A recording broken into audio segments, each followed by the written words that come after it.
Obama certainly felt worthy as he began mapping out his re-election effort. In early 2011, he had every reason to expect the worst was behind him.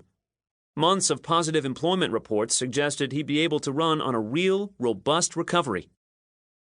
A year later, it had all turned south again. The Eurozone meltdown threatened to spur a global recession, and a stubborn domestic unemployment rate hovered above 8%. No incumbent in a similar position outside FDR had won. George H.W. Bush was done in by a better economy than Obama's. Jimmy Carter was crushed in 1980. Ronald Reagan triumphed only after a sharp upturn that preceded his 1984 re-election campaign. There was no clear roadmap for victory under these circumstances.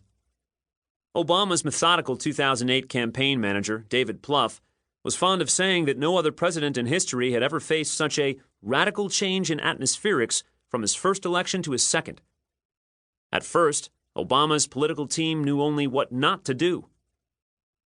The pollster David Binder's focus group studies, part of a $2 million a month polling operation that served up fresh data to Obama nearly every day, showed that voters were willing to give him the benefit of the doubt.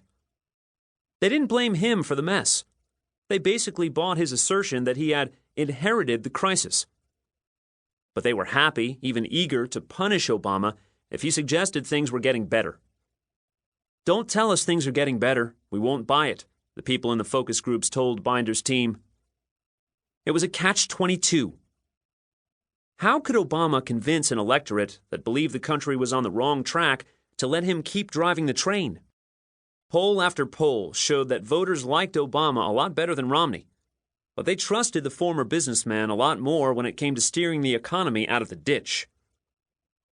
"Re-elects suck, period," said one Clinton veteran working for Obama. The Obamaites could not help but feel nostalgic for 2008. Brilliance in politics is a perishable commodity, and no commodity had proven more perishable than Obama's 2008 "change you can believe in" slogan. It was a theme for a cheerful insurgency, not for the defense of a sober, pragmatic incumbency.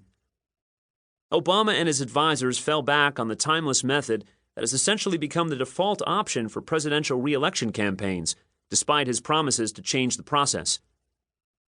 They prefer to talk euphemistically about drawing the contrast, but everyone else calls it going negative.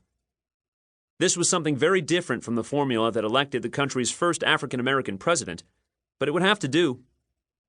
Forget Lincoln, FDR, and Truman.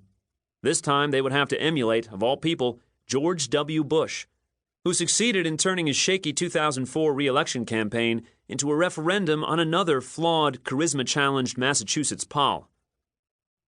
Unless things change and Obama can run on accomplishments, he will have to kill Romney, said a prominent Democratic strategist aligned with the White House. The strategy came down to proving Romney was unfit to govern, a phony, and weird.